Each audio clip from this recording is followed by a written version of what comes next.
like this.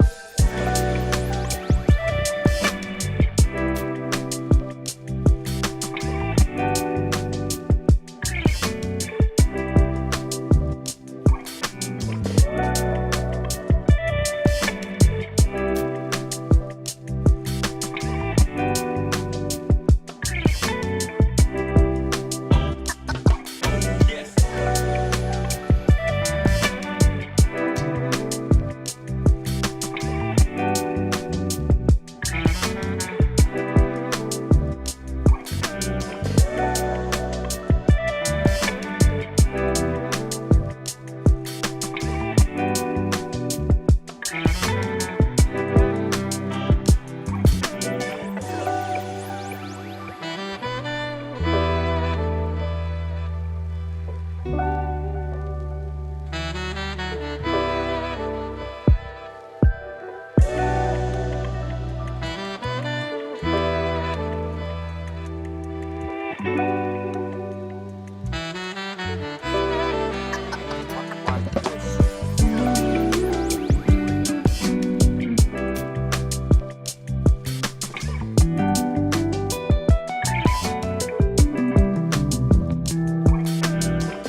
te blij. Ik denk dat je beter vooraan kan zitten. Ja, Anders is het zo'n lege ja, rij. het is zo. Ja, Hallo, maar kennis maken en aangenaam.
There and told. Absolutely, absolutely.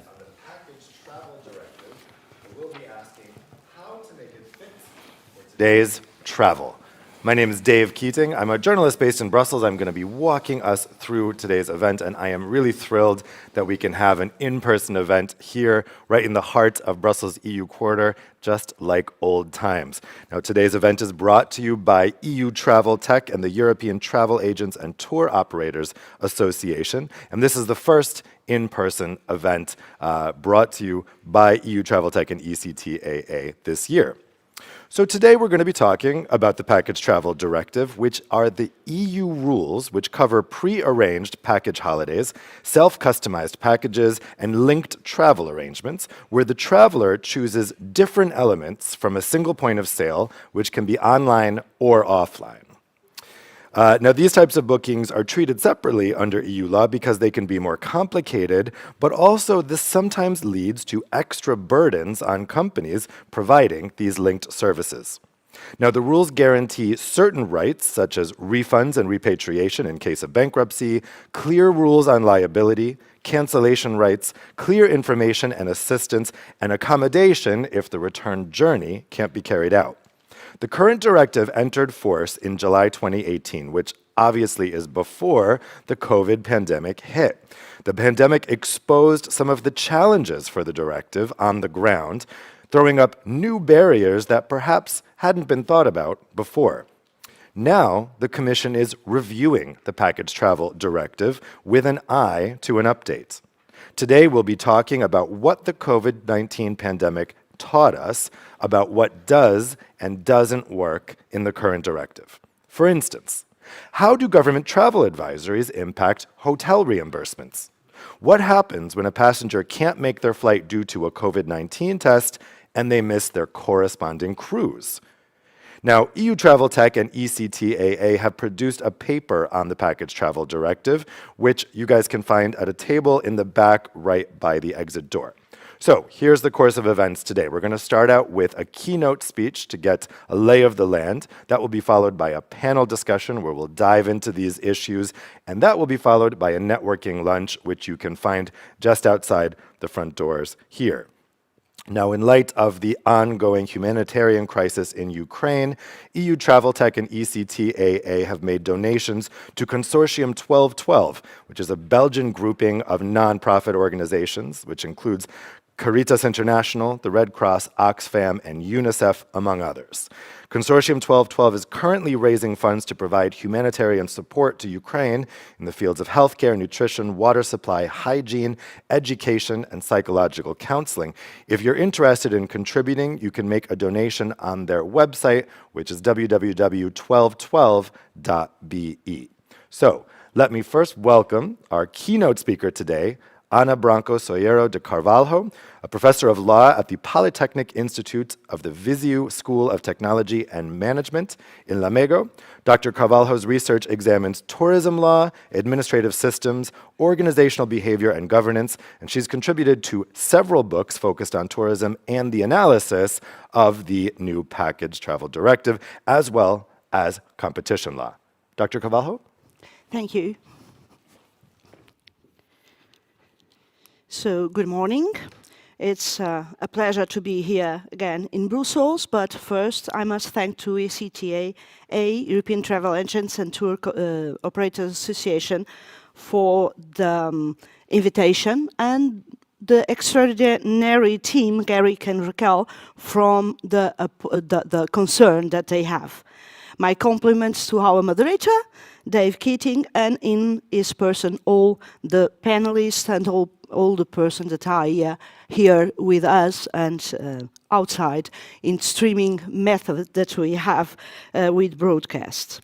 So, in reality, an important issue brought us here today. How the package travel directive, how to make it fit for today's travel. It fits or it suits. The crisis is an opportunity to rethink how tourism interacts with our societies. Can I change? Okay. Yes. Our societies, other economic sectors, our natural or cultural resources and ecosystems.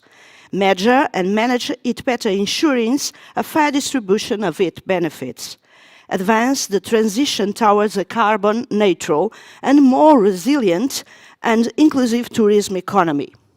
Effective reopening and recovery plans and policies should put people first, with partnership and coordination allowing tourism to restart safely, accelerate economic recovery, and provide hope to millions of people. In order for tourism offerings to be as effective as possible, coordination and joint efforts are necessary between the business sector, the private sector, civil society, and all relevant levels of the public sector, including international level. Building trust and confidence among travel workers and host communities through the provision of transparent and objective information. According to the market monitoring survey on package holidays and tours in 2020, a majority of EU 27 consumers, 81%, trusted to the package holiday and tour services providers. The 2030 Agenda for Sustainable Development mentioned that it is important to promote sustaining jobs and self-employed, as well as informal workers and supporting business, including micro, small, and medium-sized enterprises. The Package Travel Directive, based on the Article 114 Treaty on the Functioning of the European Union, guarantees a high level of consumer protection. The objective is removing difference between the laws of the member states and act in a coordinated manner. EU rules protect almost 120 million travelers buying combined travel arrangements. The PTD extends the level of consumer protection, taking into consideration new online booking. There are models for combination of travel services. Article 24 from PTD requires member states to ensure compliance with the directive. The PTD falls within the scope of Regulation 2017-2394 on cooperation between national authorities responsible for the enforcement of consumer protection law, called CPC regulation. In exchange, with the CPC network, several authorities report on enforcement action at national level. Nevertheless, this directive shall not affect general provisions related to national contract law, such as the rules on validity, formalization of contract effects, as long as the general aspects from contract law are not regulated in this directive. After its report on the provision of PTD applying to online booking made at different points of sale issues in June 2019, click-through bookings report, the Commission submits this general report on the application of the PDT in accordance with the Article 27, Sentence 2. As a large part of PTD provision concerned the contract relationship between organizer and traveler, travelers can privately enforce those provisions before courts or alternative dispute resolution bodies. Moreover, challenges materialize in relation to insolvency protection, in particular in context of Thomas Cook bankruptcy and COVID-19 pandemic. The pre-contractual information requirements on the specific package in question overall do not seem to pose major problems. On the other hand, a new concept of linking travel arrangements applying to combination of travel services which will ensure payment are protected. In this case, the trader goes, if the trader goes to bankrupt. Article 5 and 19 PTD and recitals 12 and 30 of PTD give some guidance as regard the concept of LTA, but the application of this concept has raised the highest number of questions. Consumer and business stakeholders consider that LTA definition overly complex and difficult to apply in practice. It's not always clear what facilitation and facilitation in a target manner actually means.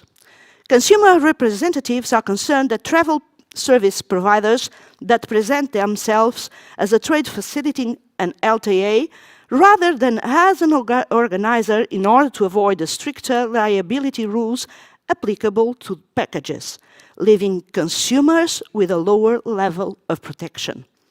Representatives of airlines consider that the standard information forms are too complex, technical and difficult to read, especially on mobile devices.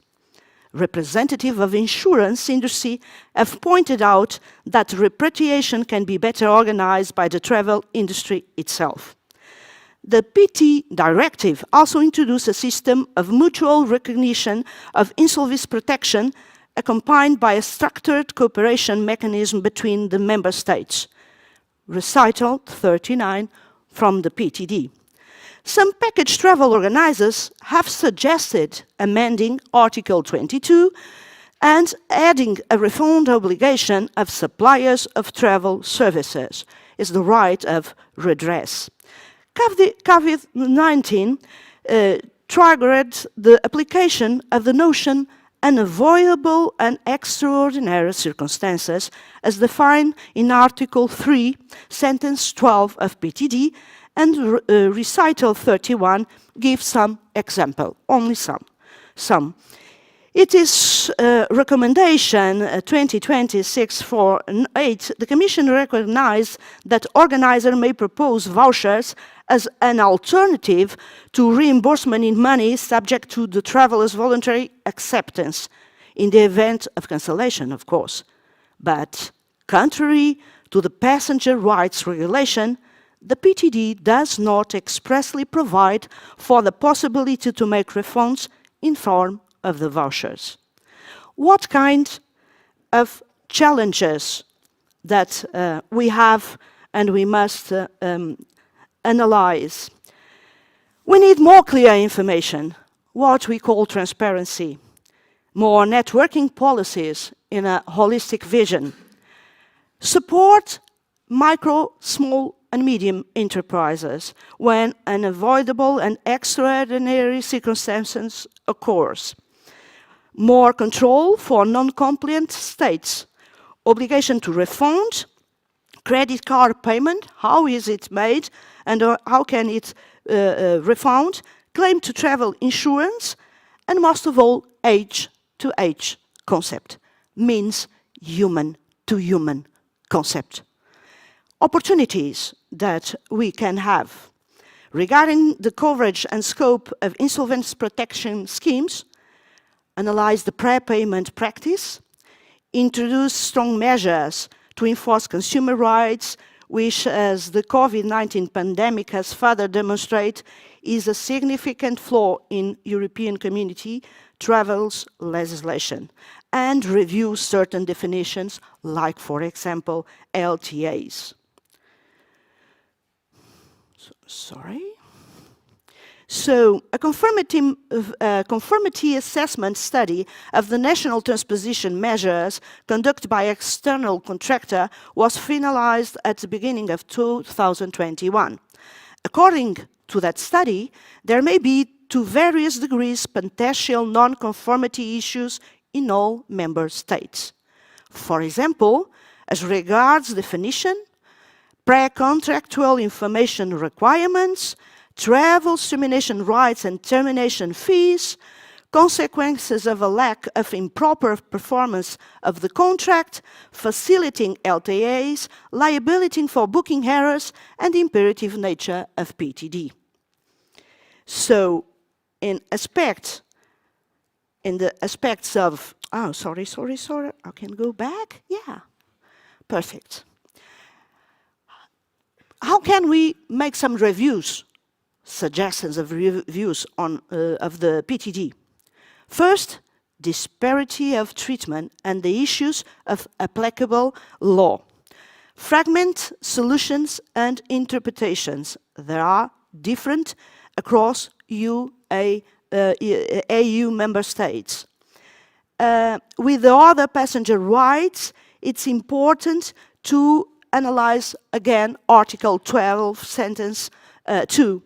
Ensure that European consumers benefit from stronger financial protection, and analyze again Article 17. Clarify the insolvency protection provisions, harmonize limitation on prepayments by holiday makers, introducing liability rules from online booking intermediaries, repeal the derogatory rules for a crisis situation, and most of all, clarifying the calculation formula of Article 12, sentence 1. So, as conclusions, placing tourism among the priorities from social, economic, it's important, and make recovery of plans. Building a stimulating environment for entrepreneurship and technological transformation with a special focus in micro, small, and medium enterprises. And most of all, reaffirm the commitment to work towards a sustainable recovery of tourism, thus converting trip into a space and a time of happiness. Many thanks.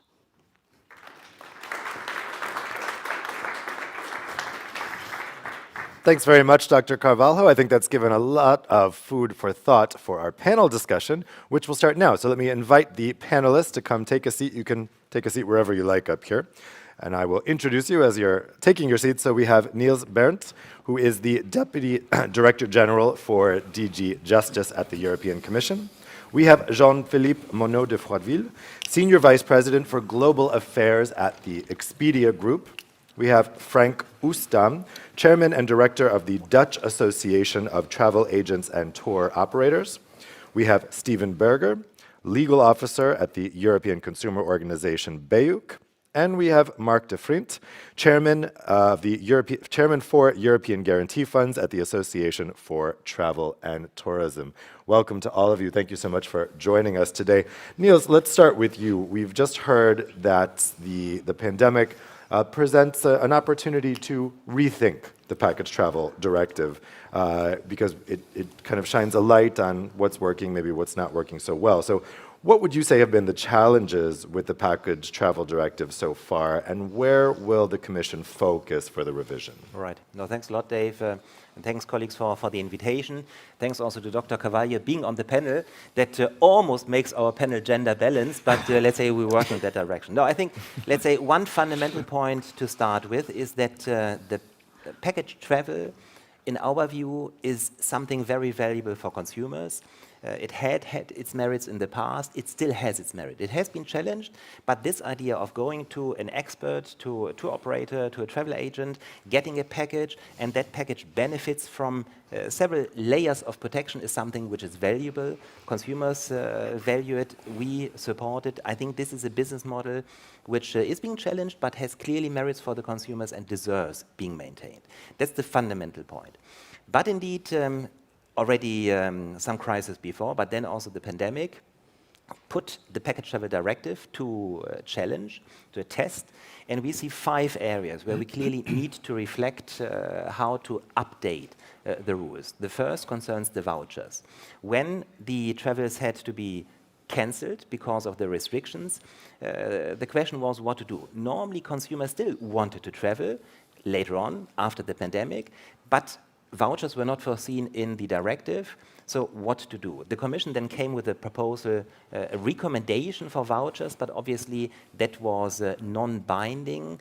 Some operators imposed vouchers based sometimes on national legislation deviating from the Package Travel Directive. That is something which in our view should not be the case. It should remain the choice of the consumers, of the traveler, but the vouchers clearly is one area we have to look at, because in principle it's a good tool where the consumer has to delay the travel but doesn't want to abandon, to keep it. But then the voucher needs to be attractive. It needs to be good for the consumer. Then the consumer will buy in. So this is something we need to look at. The second point is the insolvency protection. Clearly also being put to a test in the pandemic. De facto, the vouchers that were issued were not covered by the insolvency protection at all. Some of the insolvency protection schemes were insufficient. Member states had to come in to increase the protection schemes, so clearly something which needs to be looked at. Also because it's foreseen on the side of package travel, but not on the side of passenger rights regulation, which, by the way, is the other way around for vouchers. Vouchers are foreseen in the passenger rights, not in the package travel. The third point is the question of business to business and liquidity problems of the tour operators. We clearly saw that in the pandemic, the tour operators were obliged by the Package Travel Directive to refund consumers, but they didn't get the money back from their service providers, so they were squeezed in a sandwich between the obligation to reimburse, but the problem that they were not getting their money back. And this is something where then some member states decided to deviate from the Package Travel Directive, something where the Commission really went against. Why? We believe that the tour operators needed support, but the support to ensure financial liquidity, in our view, should not come from the pocket from consumers, but from the member states, so from public purse. That's why the Commission allowed state aid, but we clearly resisted the intention to impose vouchers on consumers, because we believe that the rights of the consumers, also in the crisis, needed to be preserved, so also to maintain the confidence of the consumers then to book later again. But therefore, liquidity, nonetheless, the tour operators clearly needed support. State aid was one solution used now, but something where we believe we have to look into more detail in the next couple of weeks and months in terms of business to business, prepayments, obligations between the tour operators, the service providers. Fourth point, the coherence between package travel and passenger rights regulation. They are distinct, but at the same time, they are interacting in the same area. And they're so closely intertwined, and we saw that in the interaction during the corona, it led to problems for the consumers, for the travelers, but also for the economic operators. The tour operators, also the airlines, etc. So, as I mentioned, vouchers foreseen on passenger rights regulation, not on package travel. Insolvency protection foreseen on the package travel side, not on the air passenger rights side. Different delays for reimbursement, etc., etc. So let's say different regulations on both sides, although clearly they operate in the same area. So something we need to look at. And fifth point, the Package Travel Directive also showed, or the pandemic showed, that some details of the Package Travel Directive are too complex for an application in reality, such as in a crisis situation.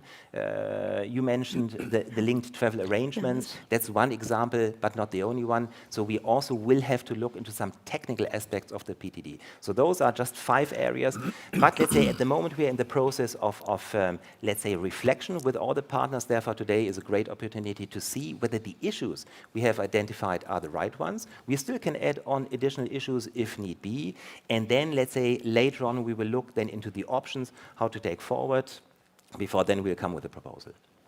Well, we know that this issue of the travel providers being caught in the middle, Yes. in terms of who's going to, they need to provide the refund, but they're not getting the refund Absolutely. from the provider. That was one of the big challenges during the pandemic. Jean-Philippe, tell us about some of the other challenges that companies have encountered with the package travel directive during the pandemic.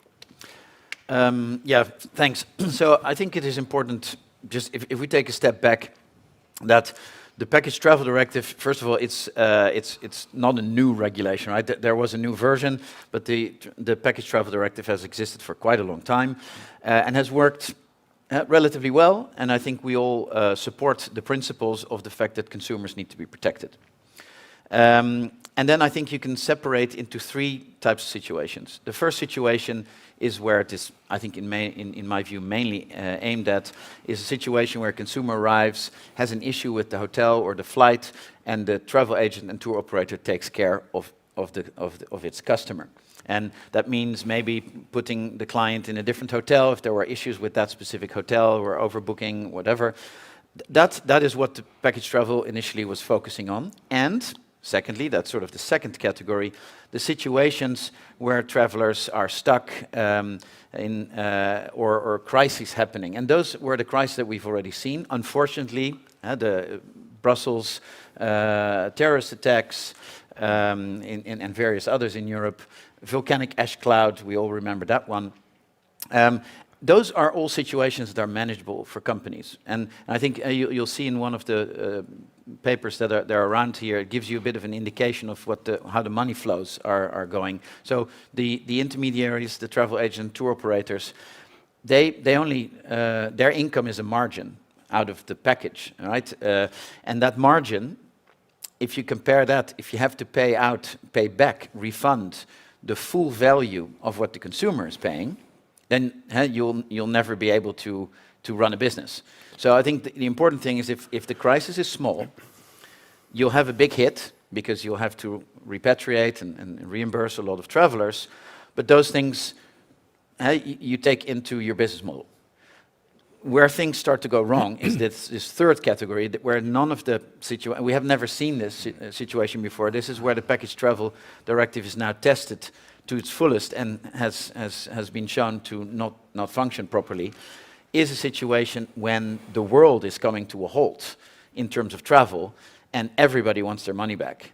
And including the travel service suppliers are dragging their feet. Because let's be clear, a lot of situations did require a refund by law by the travel service supplier, mostly airlines, and they simply did not comply with the law. And then we get in a situation, Expedia, I'm speaking here more on behalf of the whole industry, but in our specific situation, in March, we lost 90% of our business. Whereas there were all the travelers that wanted their money back and all the refunds had to start. So in a normal business, you have a working capital, you can deal with those things. But in a situation where there's no money coming in and all the money is flowing out, but the money is actually not coming from the travel service supplier, well, then it breaks down. And I think this is a situation that for us is the most important for this revision.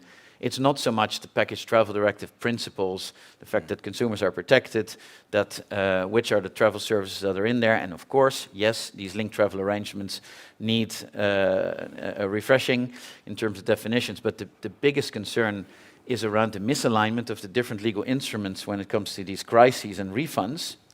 So the airlines in particular, and maybe to highlight that specific point, the beginning of the crisis led to a situation where we were all, and we all remember, we were all in true lockdown, right? Truly in our home, kids at home, no flight was even leaving. That is a situation that the Air Passenger Rights Regulation kicks in and says, okay, the airline is canceling the flight, the consumer has a right to a refund from the airline. But slowly into the pandemic, the airlines, of course, because there were needs for people to move again, whether it was health workers already having to move or others. So the world started to go to allow flights again. So the flights were going, but there were negative travel advisories for non-essential purposes. So at that time, the airlines were saying, well, I mean, flight is going. So if the consumer decides not to go, right, he can go, well, not really, but the flight is going, so your seat is there, your flight's leaving and you have that seat and that's your seat number, and you're not showing up, then we're not going to refund you. And this is the big issue for the travel industry, because with all the negative travel advisories and the rights for consumers to get their money back, and then the airline saying, well, yeah, flight is going, so we're not refunding. Well, you can picture that the flight is a huge component of a ticket price, and the margin that the travel agents make is very small, so that will never fly. You cannot maintain that. And that's where I think the work needs to focus in seeing how can you align, as you said, the rights under the air passenger rights regulation and connect that also to crisis situations where there are negative travel advisories, and align that to the Package Travel Directive, which is also talking about these same extraordinary and unavoidable circumstances. And once you connect the two, well, then I think there is a workable solution also for this third category of, let's say, global crises. Yeah, it's a very good point, but what was happening during the pandemic, then the flights started going again, but people legally couldn't go to the countries because there was a block, and that created a lot of back and forth, and it created a lot of difficulty, especially for travel agents. So let's turn to Frank next. Frank, what's your perspective from an organizer's perspective on what worked and what didn't work during the pandemic, and what have been the lessons learned? Well, I can echo for a large part what Jean-Philippe was saying.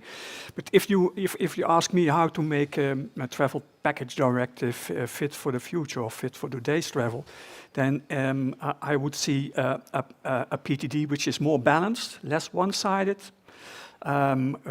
exists of more equally shared responsibilities and liabilities between all the parties, all the stakeholders in this complete value chain, which in the end constitute a package, which in the end serves the interest of the consumer, and on the other hand also allows, well, our companies and thousands of companies in Europe to be entrepreneurial and to work on improving services and products and to invest in the future. So having a set of obligations safeguarding the interest of consumers, but on the other hand also allowing companies, travel companies, to meet the demands and increasing responsibilities of the future. Because one lesson learned in those last 2 years is that the responsibilities of travel companies are expanding, like safety, health, insurance also, but flexibility. In Holland, we don't sell any packages anymore without offering a lot of flexibility to consumers. So allowing that flexibility is very important for companies. But you hear the however are coming. If you look at what happened the last 2 years, then well, you could say that those famous 4 words, those unavoidable and extraordinary circumstances, caused a lot of problems for travel agents and tour operators, especially looking in the COVID period, especially also combined with, well, the related far-reaching obligation looking at reimbursement and liability. And that's something we should really tackle. I would propose 3 things. One is that we have to make a more balanced PTD, a more equally shared PTD, shared responsibilities and liabilities between all the partners involved. The second thing is I would propose not to overburden the PTD as it is and to make extra obligations in order to really defend the justified interests of consumers, but to really to make an extra burden on adjacent or related laws like the air passengers regulations and such laws. And the third thing is that we need a different mindset, I think. I think as travel industry, we can also be of help for the European Commission in promoting the importance of travel packages. I think, at least in my country, it's the best kept secret in our country. What are the advantages for the public of travel packages?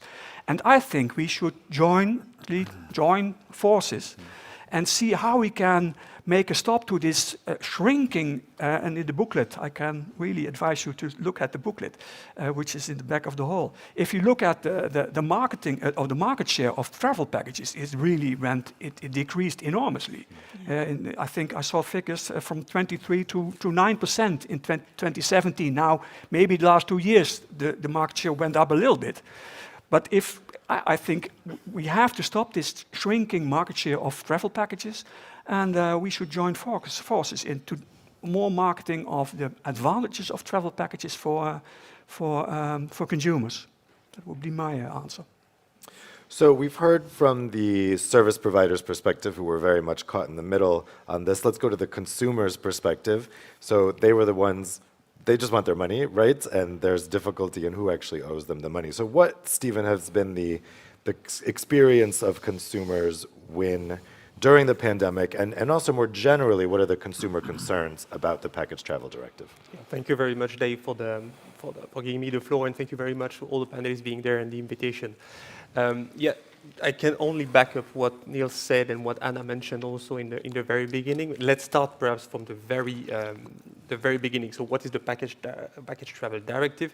For us, it's a very important consumer tool, basically. So let's start from the beginning, but it really provides for clear cancellation rules. It provides for clear liability rules as well, and also for important consumer protection, which has been mentioned several times here, but for instance, the insolvency protection that we would like to be replicated in other passenger rights regulation, for instance, the air passenger rights. You rightly mentioned the difference of treatment between the different legal tools, and I totally agree with that.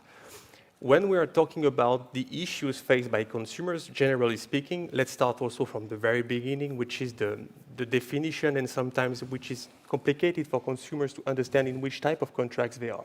Are they in a package or in a linked travel arrangement? And here again, I'm backing up what has been said already. Some definitions need to be fine-tuned. And of course, because it leads to a different consumer protection in the end. So that's the first thing. The second one is dealing with the enforcement of the regulation in general.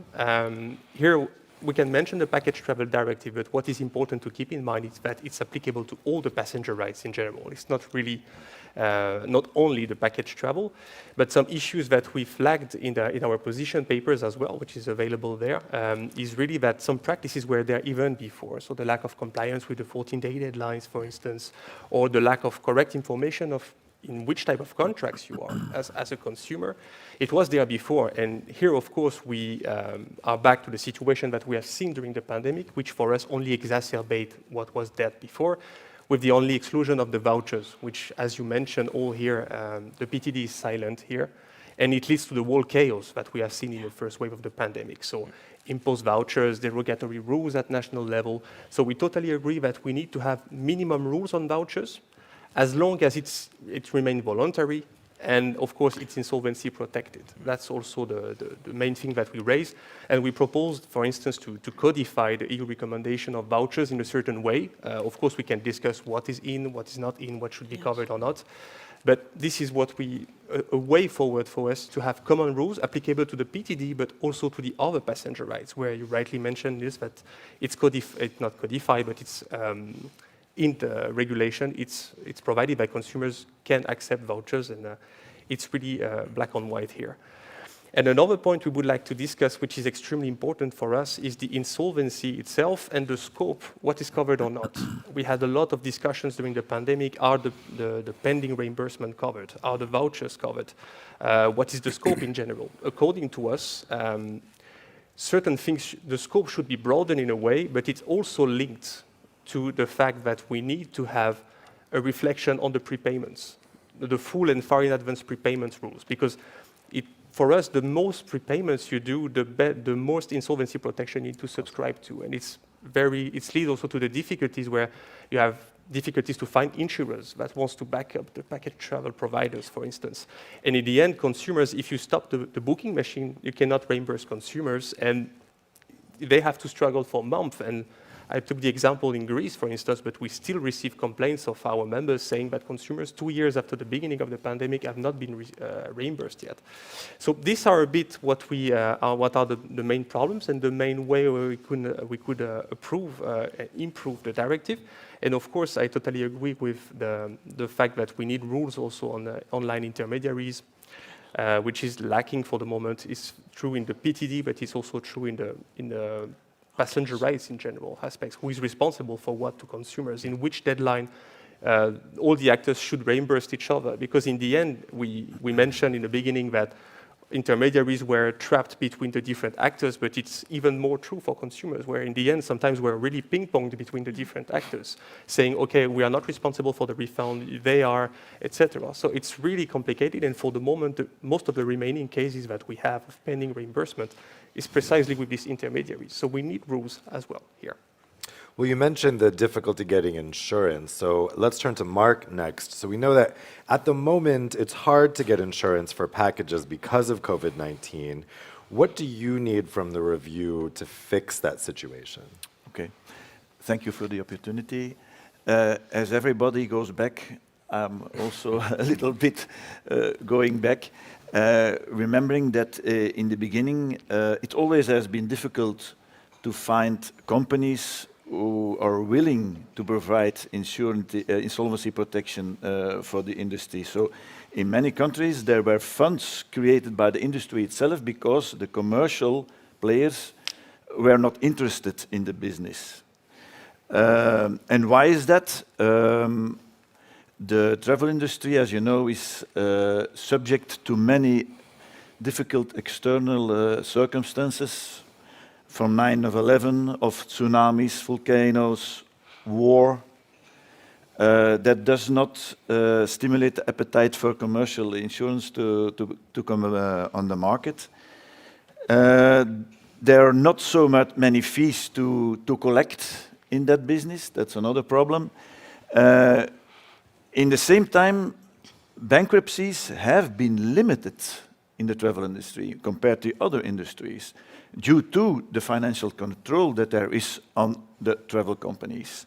So all those external elements does not provoke much appetite. And then came in 2019 Thomas Cook.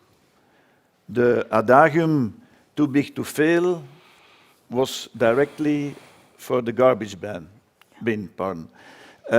So that's another reason why there is not much appetite.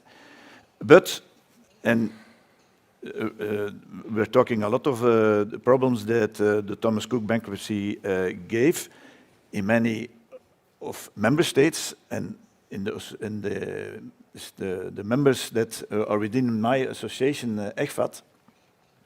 You can give positive news.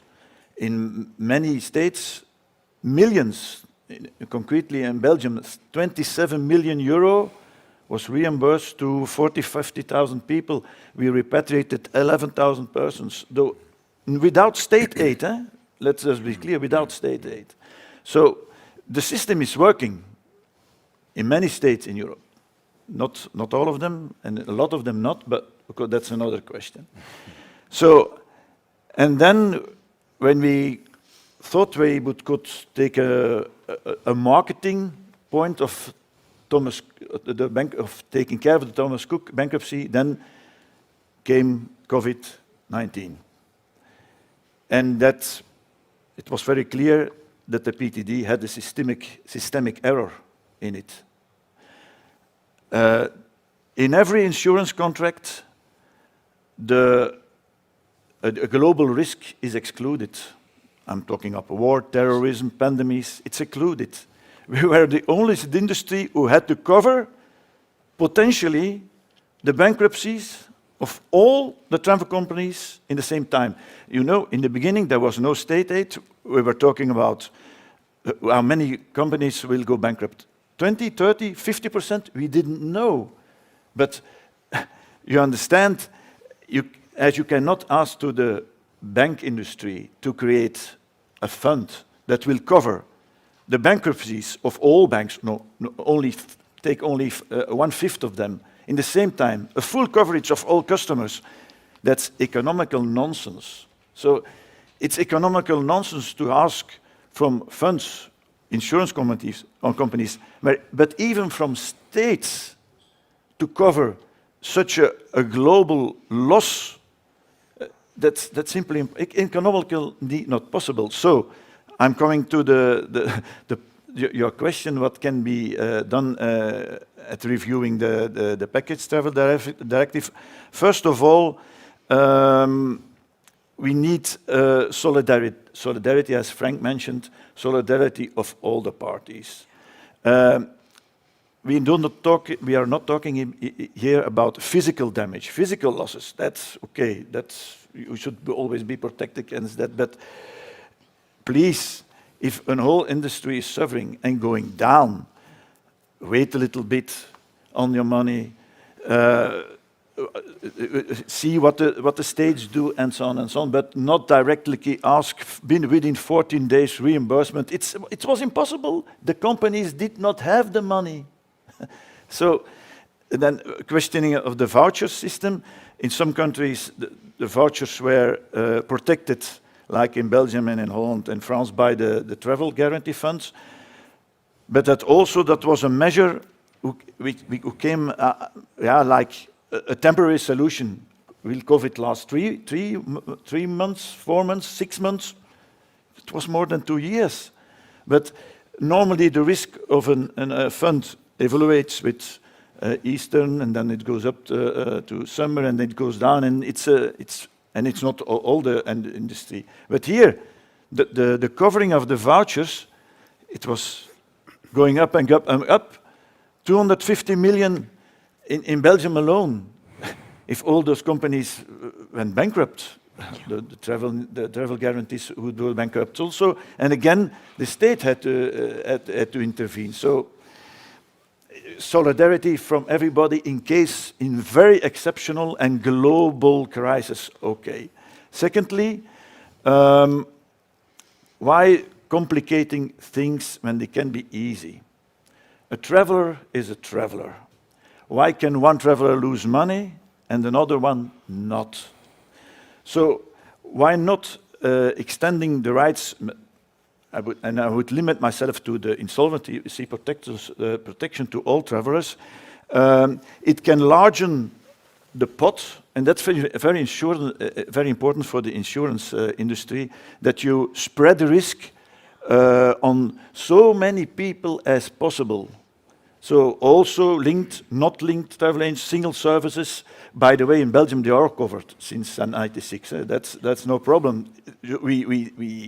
We demonstrate that it's possible. So the more people who contribute, the more the risk is spread.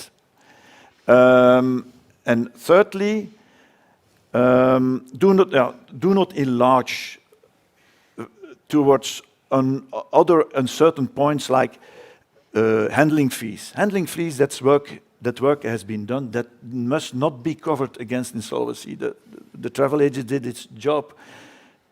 Travel insurances who are sold with a package or with the single services, that's a direct contract between the customer and the travel assistance company. That has nothing to do with insolvency providers. Do not ask to cover that too. And fourth,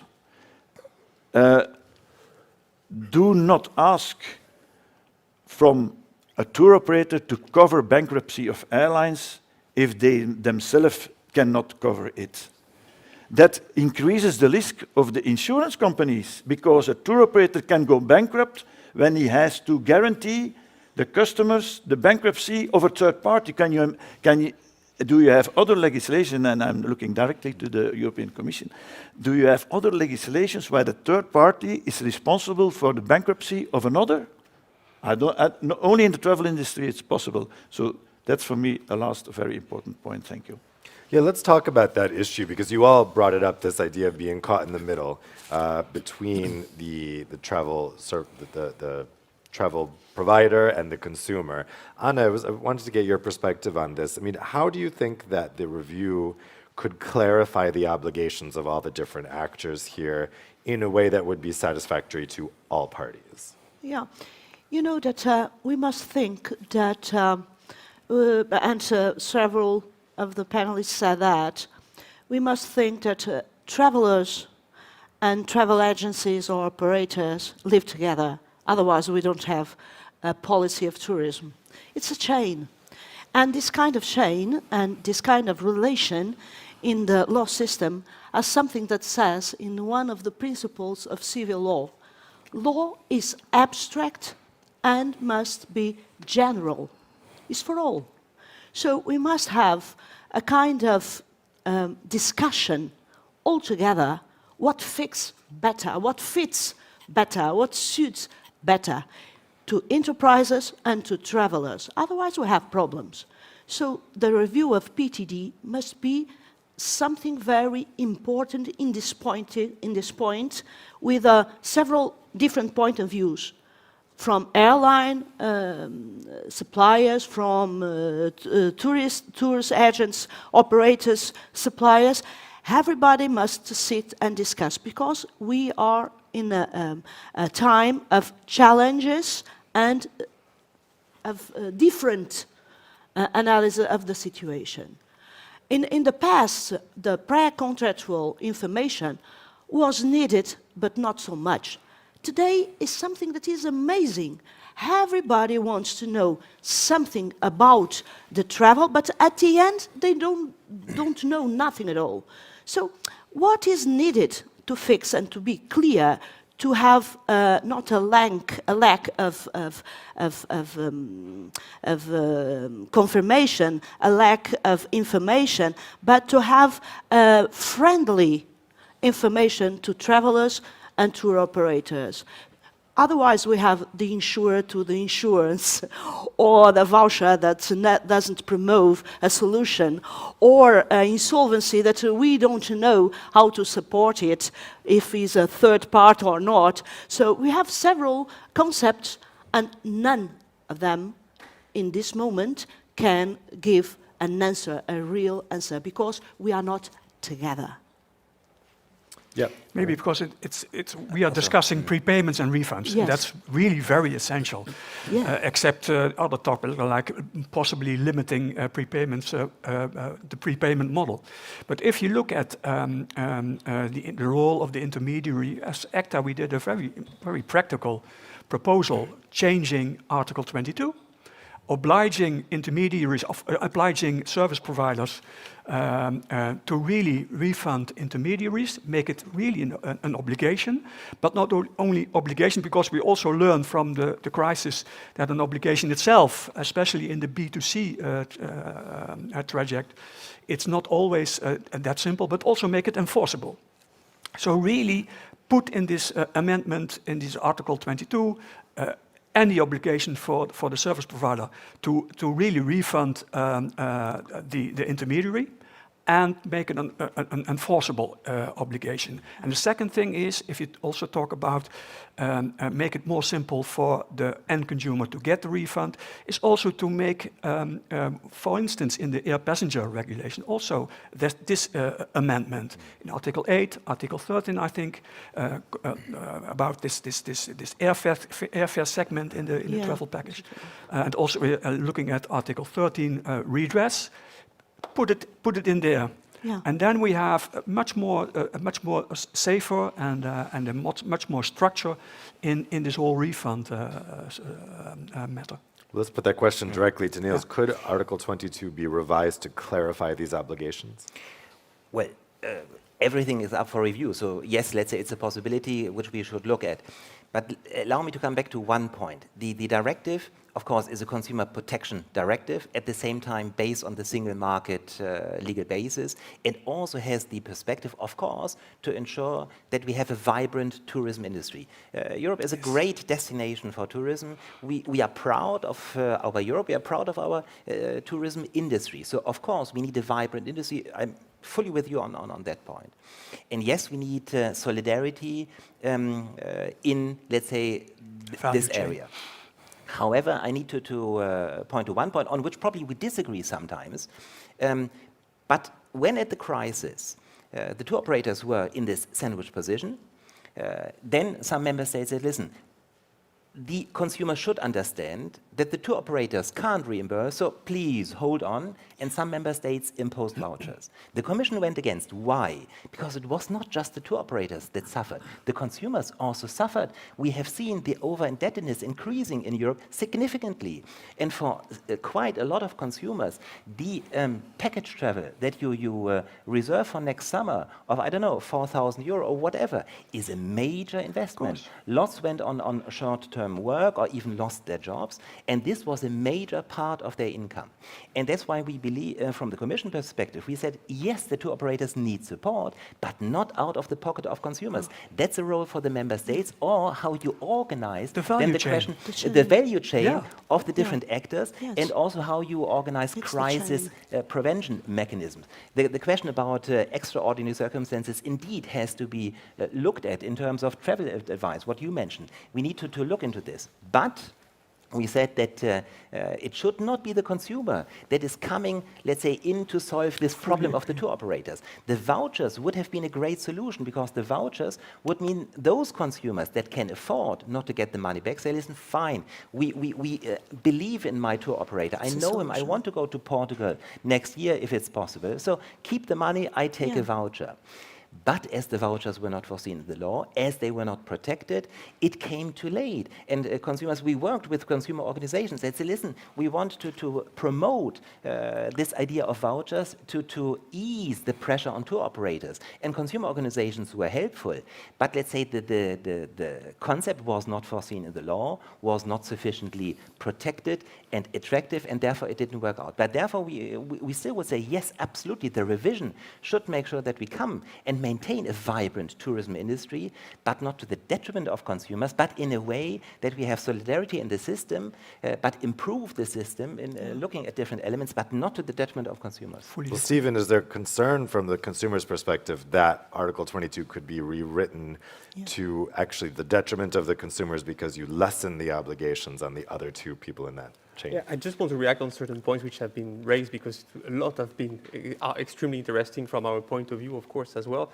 The first thing is about the different obligation of the different people from the value chain. We totally agree that we need to have rules here on who is responsible to refund, and even to establish deadlines for the reimbursement, even between the different travel actors. Normally, we are not dealing with B2B relationship, of course, but in the end, it impacts the consumer. So we need also to have kind of rules with the intermediaries, within which timeline you should provide the reimbursement, etc., etc. And we need also, this was a point raised by several of the panelists, to align certain rights in the package travel and in the air passenger rights. Here I'm thinking about this extraordinary possibility for the consumers to cancel at no cost in case of extraordinary circumstances. Here you are as tour organizers and travel agencies trapped here, because this obligation is not replicated in the air passenger rights. This is really something we said, okay, for that we need really to align. Same for the insolvency protection here. That's clear cut. On the other point, on the enforcement, I would like to react, because there are, according to me, different things that we should look at. The first thing is the lack of possibility to match the 14 days deadlines. We totally agree with that. That's a kind of no-brainer for us, even if we totally understand we have rights, etc. But I mean, consumers can understand that easily. The thing is that we have seen a lot of practices which were unfair, and also the imposition of vouchers, etc. We don't need to have derogatory rules in crisis time. We just need to say, okay, you have rights for the moment, we should wait a bit because it's not possible, but we don't need to create derogatory rules, etc. I mean, the rules are clear. And it would be even contrary to the objectives that we all have here to have clearer rules, applicable to everybody. I mean, consumers would not understand why we would change the rules in the middle. I mean, they have paid, and as you rightly said, yes, they are not bankers. They should not pay for the industry as well. They were suffering as well. So it's also a bit of a clarification that I would like to bring here. And I totally agree with your point as well, Anna, regarding the not the insolvency, but the information provided to consumers. Yeah. This is a point that we raise. We need clear pre-contractual information, but we need to think about how they are conveyed to consumers. Yeah. Sometimes it's really complicated when you are reading a long annex, etc. So we could perhaps think about how we can present this, what are perhaps key information, so we can work on this. But we still have, and as you clearly mentioned, consumers now want more and more to understand what they are, in which type of contract they are entering, because in the end it also leads to a different level of protection. Yes. So it's extremely important to convey the information properly. So I totally agree. agree. Jean-Philippe, you wanted to come in? Yeah, I wanted to say something about, I think that the review, it is essential that it is taken into account how the money flows, right? Because that's what we're really talking about. So where is the money? Which is the party that needs to be paying for the insolvency? And which is the party that needs to refund? And I think, and it's been referred to a lot of times, but it is that combination of the different legal instruments. And it also comes to the point that Frank just made around the prepayments. Because I think the issue, and you put a fair point on the table, it should not be the consumers that are funding the fact that airlines are still sitting on the money, right? And we all agree with that. And so we need to look at how that can be sorted, and indeed better support from the member states in order to create that liquidity is a solution. It was, and I have to say it, a bit of a missed opportunity that the Commission did not, when authorizing the state aid, require the fact also that it would be linked to the fact that these airlines would have to refund consumers. But alas, hopefully in future state aid decisions that can play a role. But, and I had to say it. I come back to that in a moment. But I think the key thing, coming back to the discussion about prepayments, I think in the industry we have to look at how quickly does money actually flow from an intermediary, travel agent, tour operator to the service supplier. For flights, that can be in a matter of 7 to 14 days. After the booking, the money is already out of the hands of the travel agent.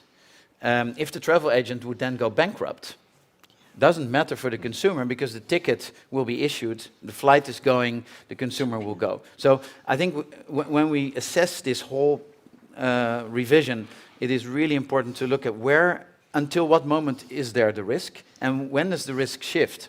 And also when it comes to these prepayments, if we come to a conclusion that, okay, well, we'll stop, we'll legislate that consumers in a package only have to prepay 20% at booking.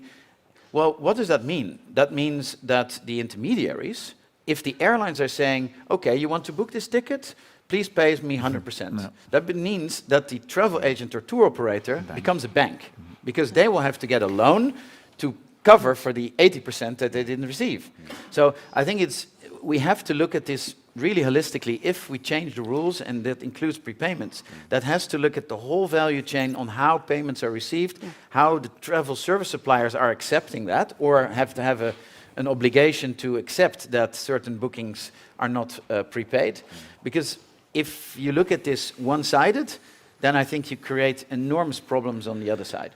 Yeah, let's talk about this issue of prepayment, because this is one of the ideas that's been floating around out there. Stephen, how would you respond to that? I mean, is there a way that you could lessen the prepayment obligations of the consumer without putting the burden on the middleman here and making them take out a loan just to pay the cost? Yeah,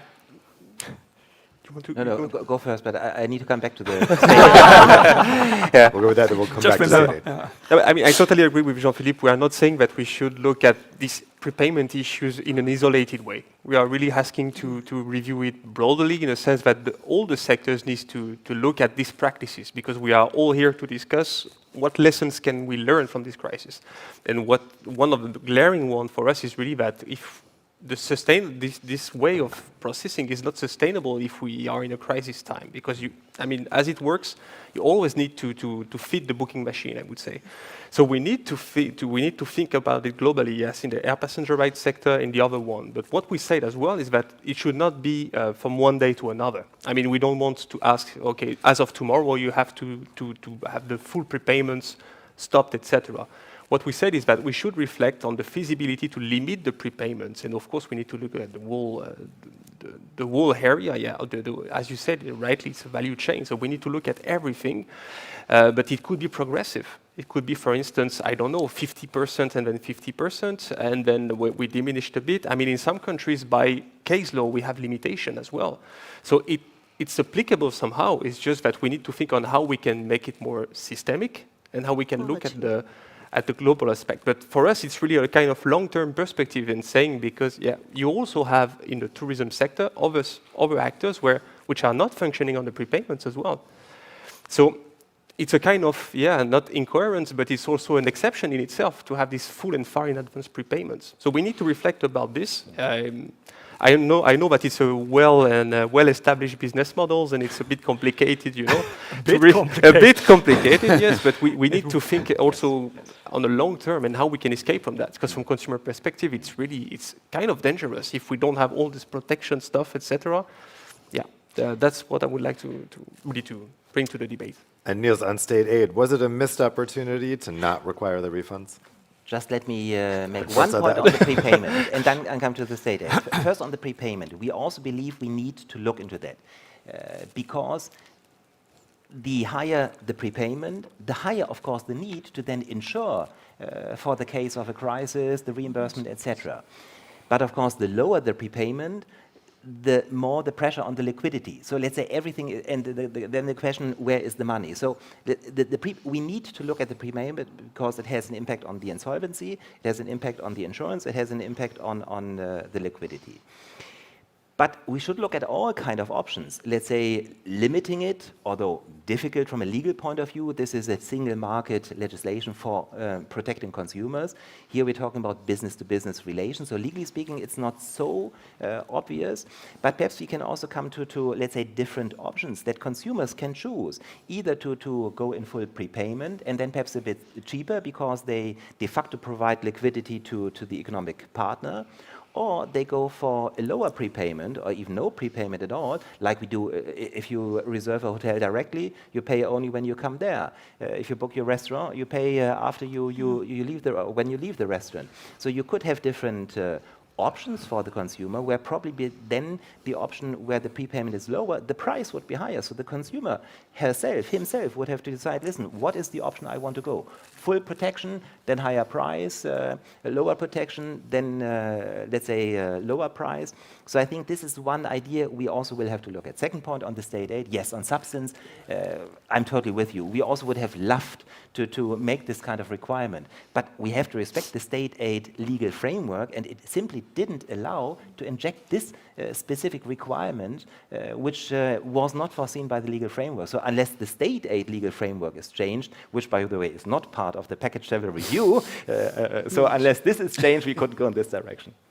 Yep. Frank. Well, we're talking about amending the package travel directive, not completely restructuring, because that would mean if we would talk about limiting or partly limiting prepayments, it would be, well, for the sake of discussion, a horror scenario for the travel industry. And I'm glad that Stephen, but also you mentioned we should look at in an overall situation, looking at all the responsibilities of all the actors in the value chain. But for us, it would mean a completely different kind of way of financing our business. And what should we do with all the actors, all the companies outside of Europe? So I would say if we are going to talk about limiting prepayment models, then we really should talk about having the responsibilities over the whole value chain. That would be very important. Yeah. Stephen? Yeah, just back to the point you mentioned with third countries as well. Here we are also back to a question of enforcement, because normally they should be subject to EU law. So here we are back to the question of the enforcement that we mentioned, which according to us is lacking as well. So we need also to have a focus on this. That's also one of our key messages. I understand your points, and it's totally understandable, but of course we need to tackle this by more enforcement. Yeah. Can I just Yes, can I say, when we talk about amended PTD, that is not so new, as you said, but sometimes the better way, it's about a recommendation.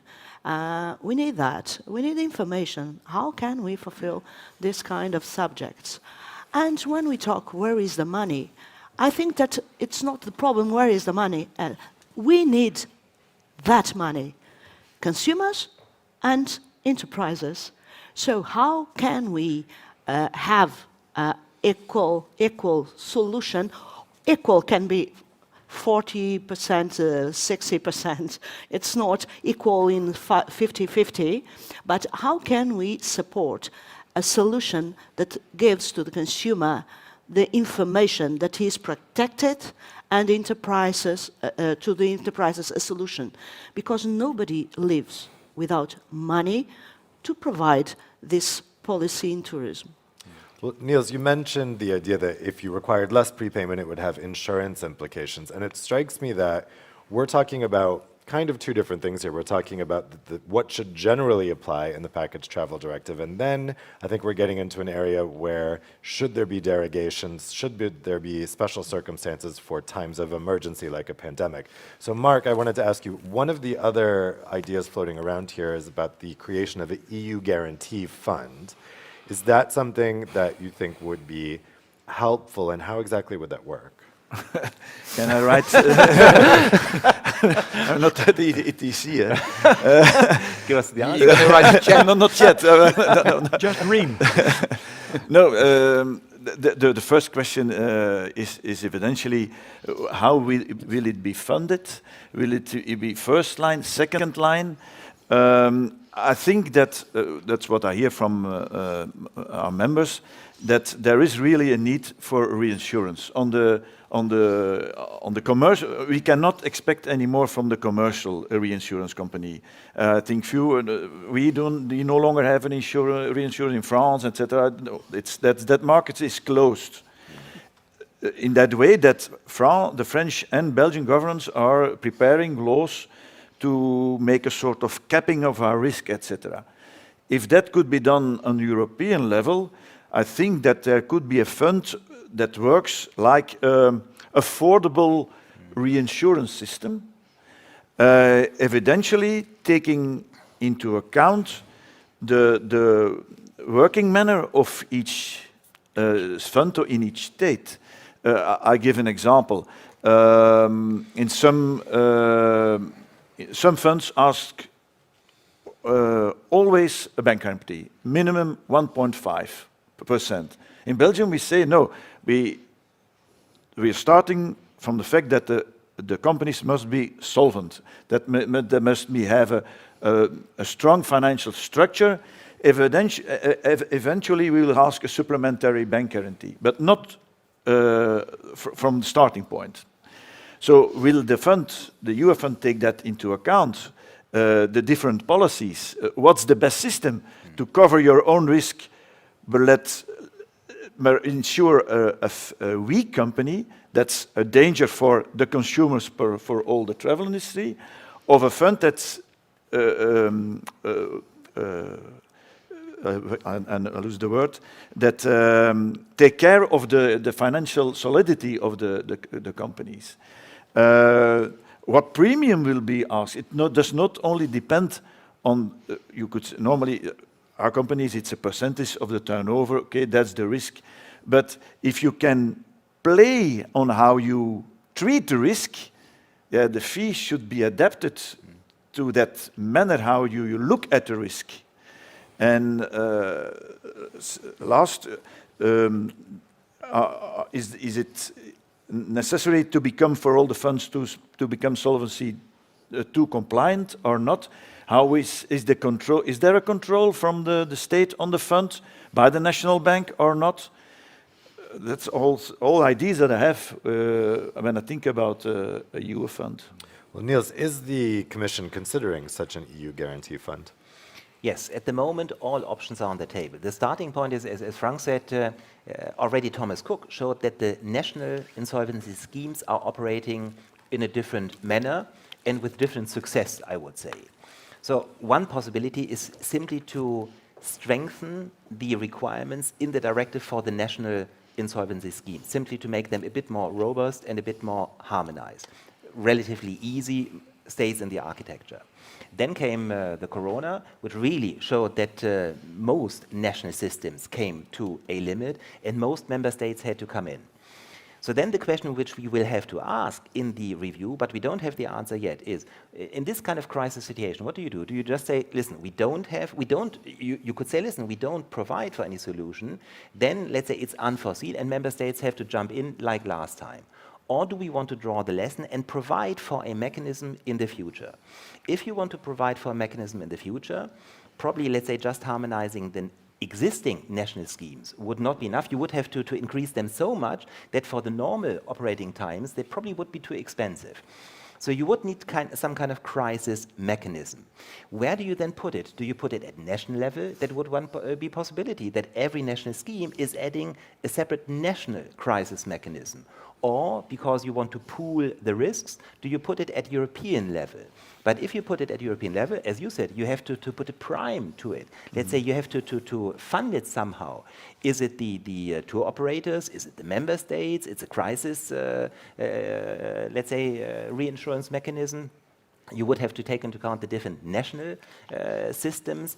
So yes, it's on the radar screen. We are even also looking with an external contractor into it because that could be costly. Let's say, do you have interest from the commercial operators to go into this kind of reinsurance? So yes, it's on the table.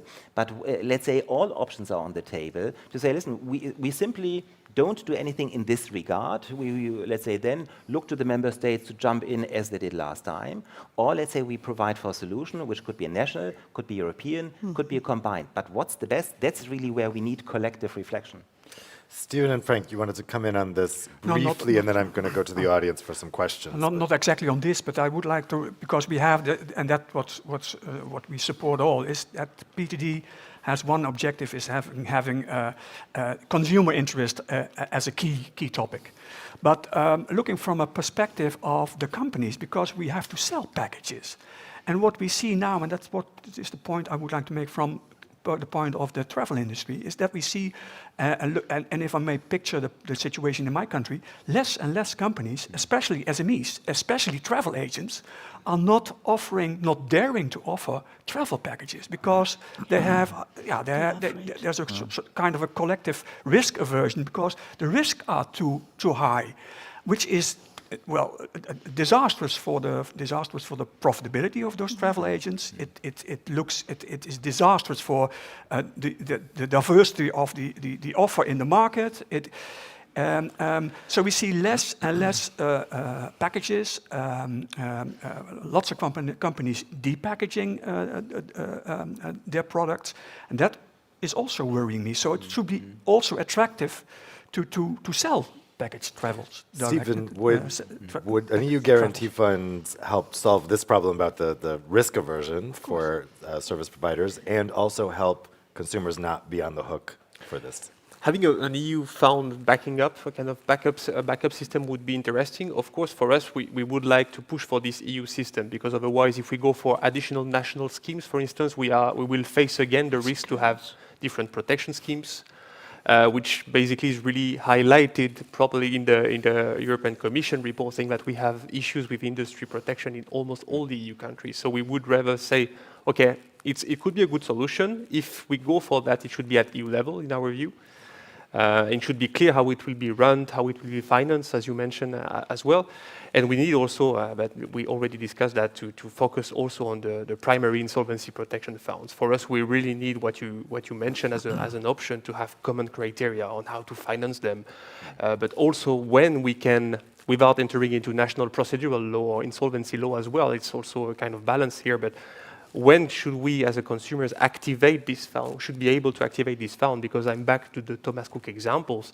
We receive feedbacks from our French members, for instance, where some consumers, 2.5 years after the bankruptcy, cannot still benefit from their rights, but protection to be reimbursed because of national procedural law. So we need also to clarify at which moment, I would say, we can activate this fund.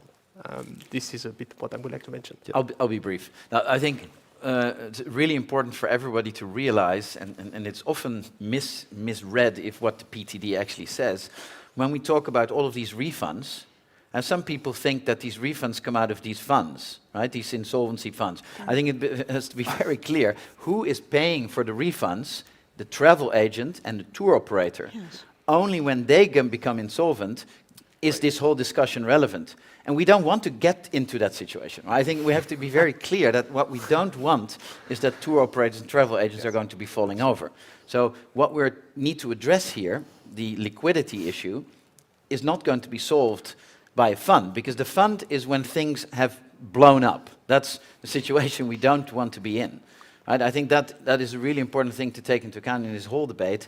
We need to fix the issue before companies go insolvent. That's true. That's some really important Yeah, context. of course. Okay, let's go to the audience for some questions. Manu has a microphone here. Garrick has a microphone as well. Does anyone have a question for the panelists? We haven't had in-person events in a while. People forget how to ask questions without typing them in. Yeah, go ahead. So this gentleman here has one. Right here in the center. Yeah.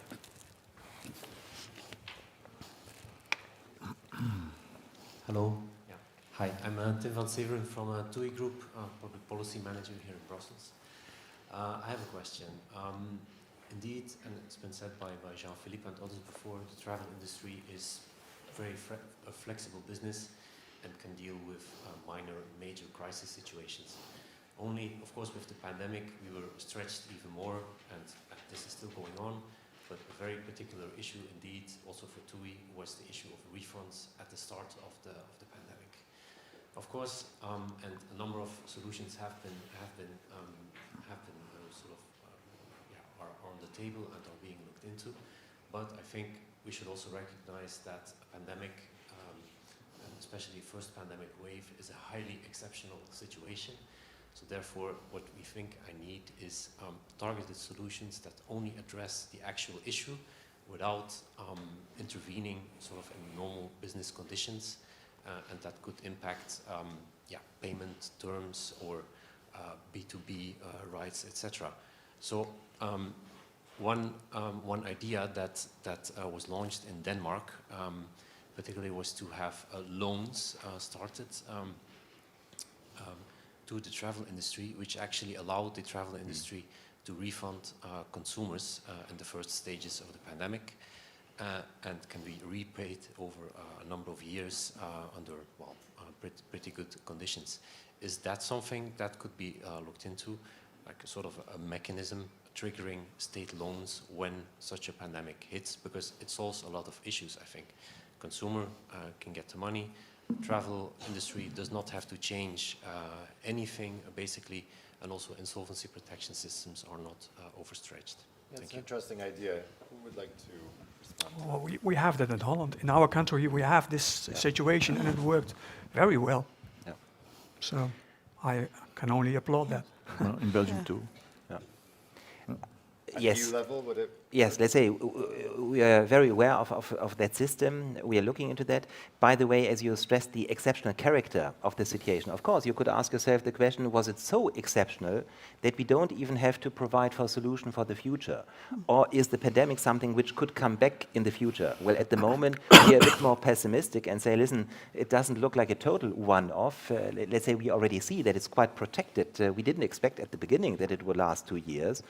Now let's see what happens in autumn and winter. So probably it's not so exceptional that we don't have to do anything. But then in terms of what solution to look at, absolutely member states have taken different solutions. All of them will be looked at precisely to provide this kind of liquidity so that we don't come to the insolvency protection. I mean, I think on that point, Stephen, I'd put this question to you because think you raise an interesting issue here. Is there a risk of throwing out the baby with the bathwater here? We're talking about a very exceptional event, which, yes, we may get more pandemics, but I hope we'll be more prepared for them in the future than we were for this one. Is there a risk that we tear up passenger rights rules because of one exceptional thing that may not happen again? This is precisely what we raise in our position papers. We should learn the lessons from the crisis, but we should not diminish passenger rights because of a so exceptional events. Precisely what you mentioned, the kind of fund to really to avoid this liquidity shortage is super interesting. It's national, it's national initiatives, I would say. I don't remember again, under which legal basis it is, if it's state aid or if it's, I don't remember exactly how it works. But of course, for us, the idea is really we should not take long-term measures diminishing the passenger rights in general, travelers' rights in the PTD, but also the other regulation on passenger rights. And we should not introduce derogatory rules in crisis time. I mean, we all need to have legal certainty. Think all the actors there. I mean, we are thinking about consumers, of course, because I'm representing a consumer organization, but also the other actors. And having this kind of derogatory rules would definitely leads to a lack of confidence for the consumers. And we already have certain studies from our members which are really surveying the consumers nationally, which clearly highlights that it's 30% of consumers which are now reluctant to book again, for instance, because of the practices that they have seen during the pandemic. Their imposition of vouchers, the misleading practices to say that you only have the right to be reimbursed by voucher, for instance. So yeah, for us, this is really something that we should avoid, to throw the baby with the water, and to avoid to have derogatory rules in crisis time and really water down passenger rights in a long run. Yes, is the Commission thinking of this as a one-off, or? Well, no. Let's say that's what I mentioned. Let's say we are pessimistic, it might come back. So I think the lesson learned is that we have to provide for a mechanism in the future. But indeed, we have to make sure that we are now, because of a relatively exceptional situation, we are not changing the system in a way that then the package becomes unattractive and is not working on the market anymore. So let's say the point that you're raising, we also observe it, that consumers are using less and less package travel. We still believe package travel is a very interesting product for the consumers. It may be because there's also some industry actors are trying to sidestep sometimes the provisions. Is it also the consumer behavior that is changing, that consumers now want to take more responsibility to organize the packages themselves? We don't know, we have to look into that, but package travel should remain an interesting product, so we must avoid that now, because of that rather exceptional, not one-off, but rather exceptional situation, we are creating such a heavy system that then the package travel becomes too expensive for the consumer and they just go for individual travel. Can I? Anna, I saw in a Commission survey that this matter about how to improve the loans system in the member states and how to fulfill that in the idea of competition law and commercial law. How can we use that kind of system to help micro and small and medium enterprises? I think we must think in this area, in this kind of enterprises that are more and more suffering the problematic thing with coronavirus. So I don't want to think that we are going to have these exceptional circumstances forever, but we must provide all the system for have a kind of solution when it happens. We cannot think about, okay, it passed. No, we must analyze in the present what can happen in the future. And when we pay a loan for so long, we have a future that we must think about. For that I talk about rethink PTD. Do we have another question from the audience? Okay, I have one final question for you guys then, and it is about the my last question here. Travel advisories, yes. Niels, let me put this question to you, and I think this is more of a DG Health competence than for you, but the big problem here is also why a lot of these trips were canceled, and maybe they were canceled unnecessarily because of confusing travel advisories that were discouraging travel when they didn't need to. Is this also something, I know this goes outside the remit of Package Travel Directive, but when we're looking at the reason for why people are canceling, has this been a concern for the Commission? Yes, it has, clearly has. And let's say, obviously, the pandemic is first and foremost a health crisis, but then impact on economy, on society, etc. But the way how member states reacted was very, let's say, non-coordinated way in the beginning. The Commission has taken lots of efforts together with the member states to coordinate. We still don't fully have the legal power to oblige member states, but there have been lots of developments which help to better coordinate member states in terms of this color coding of member states, the support of ECDC. But let's say this kind of uncoordinated restrictions by member states indeed had a major impact on the travel area, on the cancellations. Yes, even if, let's say, formally speaking, the competence for this kind of coordination is with member states, the Commission has taken some steps, and in the context of defining the extraordinary circumstances, it's something we also have to look at in the context of the PTD review. I'll put this question to Jean-Philippe and Frank. Would it be helpful for you if more of this type of designation was at EU level and not at national level? Would you like to see more health competences for the Commission? Would that be helpful for you as a travel service provider? Well, it would be helpful, but keep dreaming, it's not going to happen. but giving a compliment to, not why you are my left neighbor, but compliment to the European Commission is that, well, we consider them as a partner in our battle for having a good travel advice, because we didn't get it from our national government. So if you talk about harmonizing, because looking at this QR code and the DCC, it was our lifeline, so it was a big success. But the thing is, if you talk about harmonizing travel advices, I think we should keep in mind that we should, and that's what we have to harmonize, keeping the shift from COVID kind of health information from the traditional travel advices. If we could get a harmonized mindset about that, then it would be a gigantic step forward. Because the last 2 years, it was really a nightmare, all those different travel advices, and especially linking with these famous 4 words, these unavoidable extraordinary circumstances. It was really a nightmare. So if you talk about harmonizing, please look at the facts and figures. You mentioned ECDC.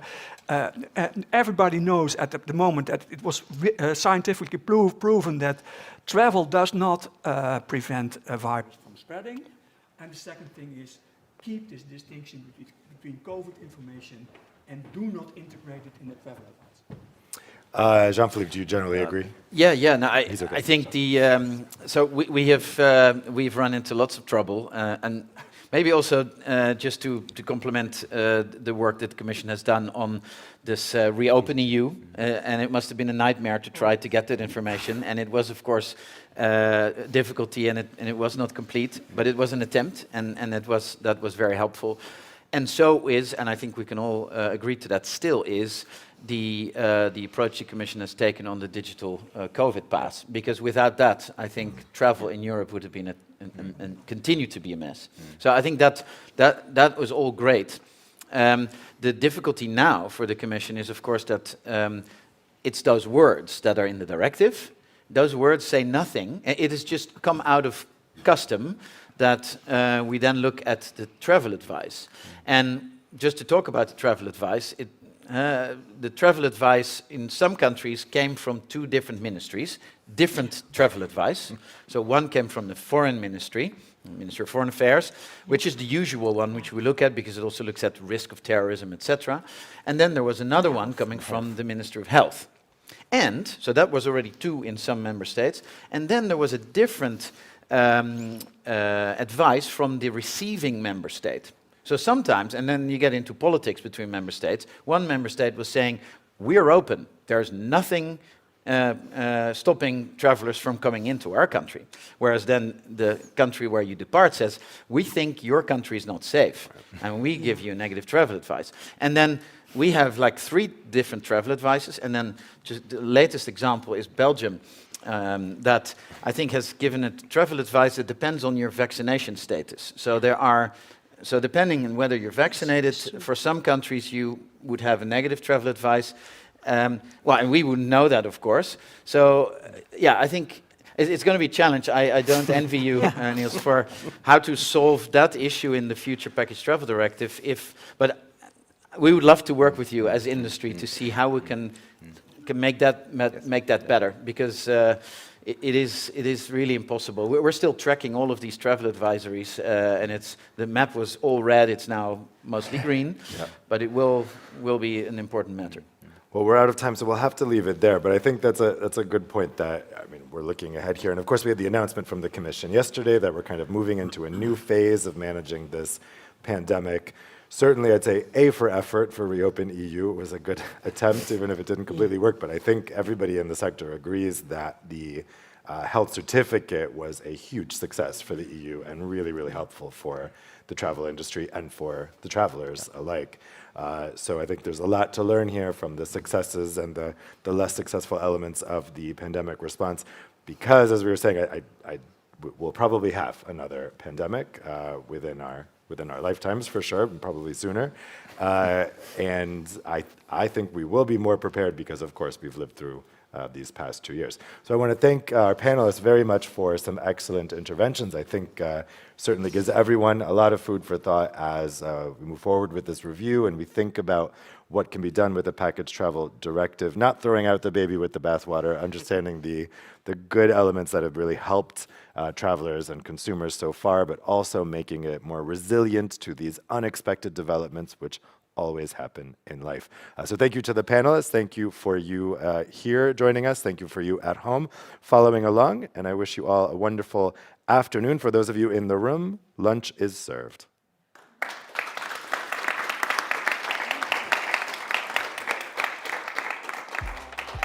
Thanks, guys.